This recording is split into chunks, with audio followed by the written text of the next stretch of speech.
Instead of thinking कि क्या मेरे बच्चे को फाउंडेशन कोर्स करना चाहिए या नहीं, आप इसको सोचिए कि how can I take the best decision for my child without getting pressurised into something. That is the most important thing to do right now.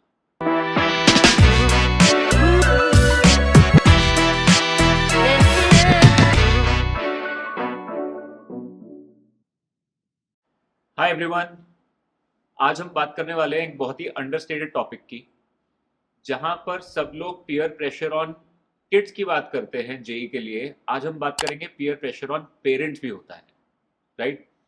Now JEE की जो जर्नी है, that is not just a journey for students, it is also an emotional adventure and journey for the parents.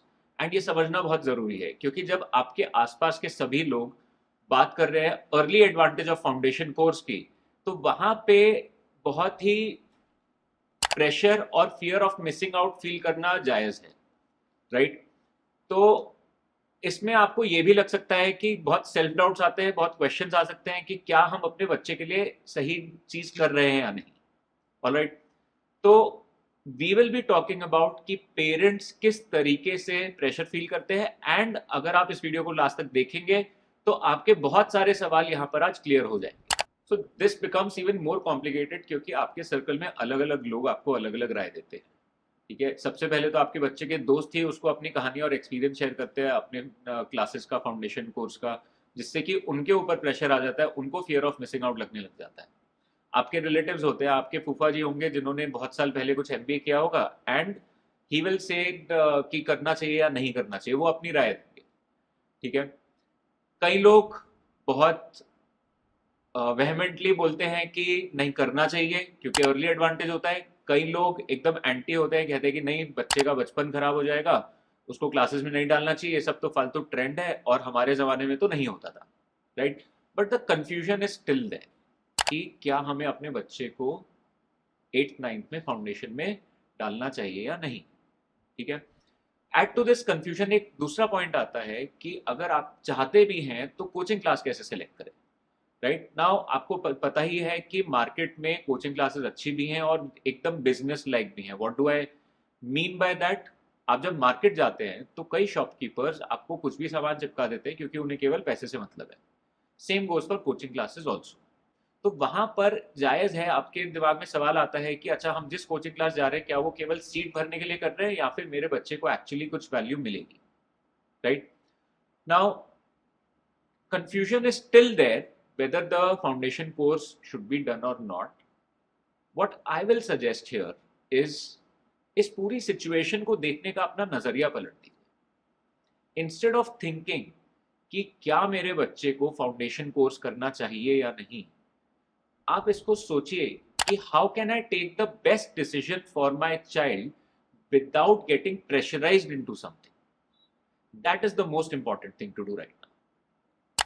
अब आपका confusion दूर करने के लिए मैं आपको 4 बच्चों की जर्नी बताता हूं जिन्होंने फाउंडेशन कोर्स किया था।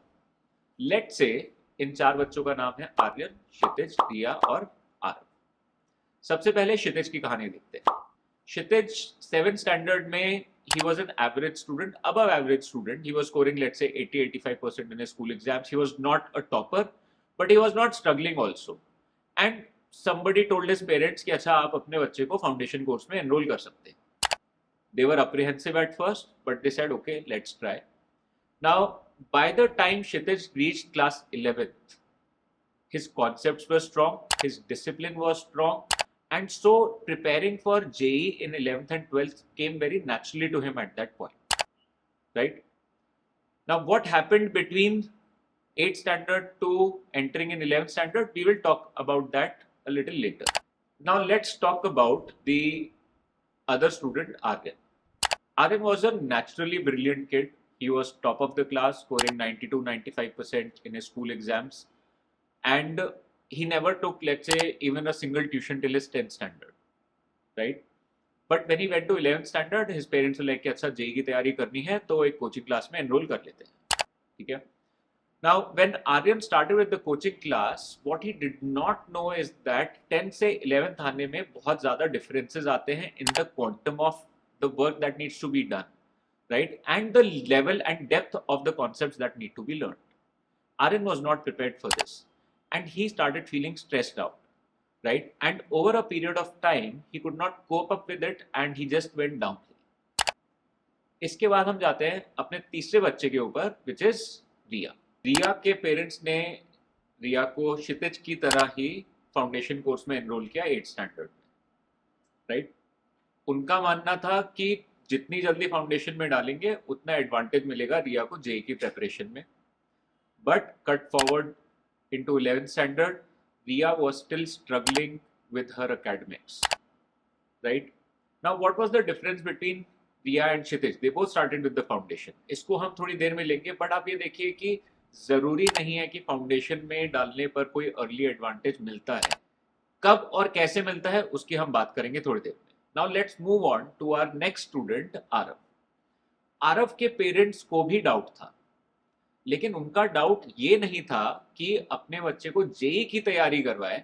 उनका डाउट ये था कि क्या हमारे बेटे को साइंस और मैथ्स की तरफ नेचुरल इंक्लिनेशन है या नहीं। So they put Aarav in foundation course to understand whether there is a natural inclination for science or maths or not, right?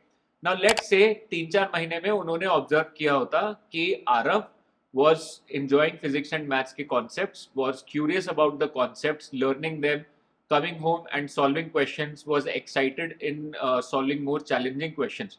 तो clear है कि Aarav was interested in this and he should go for JEE preparation in 11th and 12th.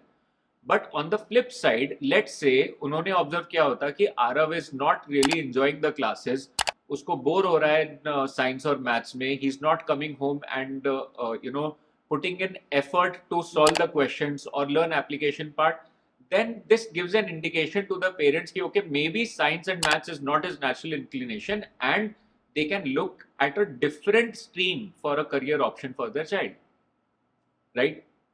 Now what we will do is we will look at all these four and understand कि ये चारों journeys में why Kshitij could do it properly, why in 11th standard he was relatively less stressed out, less pressure, more confident versus Riya, what happened with Aryan, and then we will also try to understand ki what is an approach that the parents should take that helps them understand and take this decision more confidently for their child. इन 4 कहानियों से आपको समझ में आया होगा कि हर एक बच्चा यूनिक होता है और हर एक बच्चे के लिए यूनिक डिसीजन लेना होता है, राइट? नाउ पेरेंट्स को 2 सबसे ज्यादा इंपॉर्टेंट पॉइंट्स यहां पर समझ में आने चाहिए। सबसे पहला पॉइंट है कि फाउंडेशन लेने से कुछ नहीं होता, फाउंडेशन को इफेक्टिवली यूज करना आना चाहिए। जैसे कि क्षितिज और रिया के केस में हुआ था, दोनों ने फाउंडेशन जल्दी शुरू किया फॉर अर्ली एडवांटेज, बट एक को अर्ली एडवांटेज मिला, दूसरे को नहीं मिला। ऐसा क्यों हुआ? So let's understand that. Kshitij ने फाउंडेशन में अपने लिए एक डिसिप्लिन बनाया पढ़ाई करने का। वो क्लास से आता था, वो क्लास का रिवीजन करता था और जो भी गिवन होमवर्क था उसको टाइम से खत्म करने की कोशिश करता था। Where for Riya this was like an extra class, कि ठीक है हमने आज क्लास कर ली है, कोई एक्स्ट्रा चीज चल रही है उसको बाद में देख लेंगे, और वो पढ़ाई करती थी केवल एग्जाम से पहले। तो उसके लिए रोट लर्निंग ज्यादा इफेक्टिव हो गया पढ़ाई करके टेस्ट में मार्क्स लाने के लिए, जबकि क्षितिज ने टाइम इन्वेस्ट किया कॉन्सेप्ट को समझने में, एप्लीकेशन को समझने में, उसने अपना एक स्ट्रॉन्ग बेस फॉर्म किया। सो फाउंडेशन को इफेक्टिव यूज करना आना चाहिए। क्षितिज को 11th में इसलिए दिक्कत नहीं हुई because he already built a good discipline for himself and understood how to manage the work. Riya did not, right? So if you are going for an early advantage of foundation course, then make sure that you are effectively using it. On the other hand, the second point that parents need to understand is कि foundation is not just for JEE preparation. It is also a way to understand कि आपके बच्चे का ability science maths में है या नहीं है। It is an extremely good tool to figure that out. So remember parents that आपके बच्चे की जो यूनिकनेस है वो आप समझें और उसी हिसाब से अपना डिसीजन लें। बहुत सारे लोग आपको बहुत कुछ बोलेंगे, but I hope I have given you the right perspective to see whether a foundation will be good for your child or not. And if you feel that you want to look at foundation courses more seriously, please reach out to us and we'll be more than happy to help you and guide you further on this. Thank you.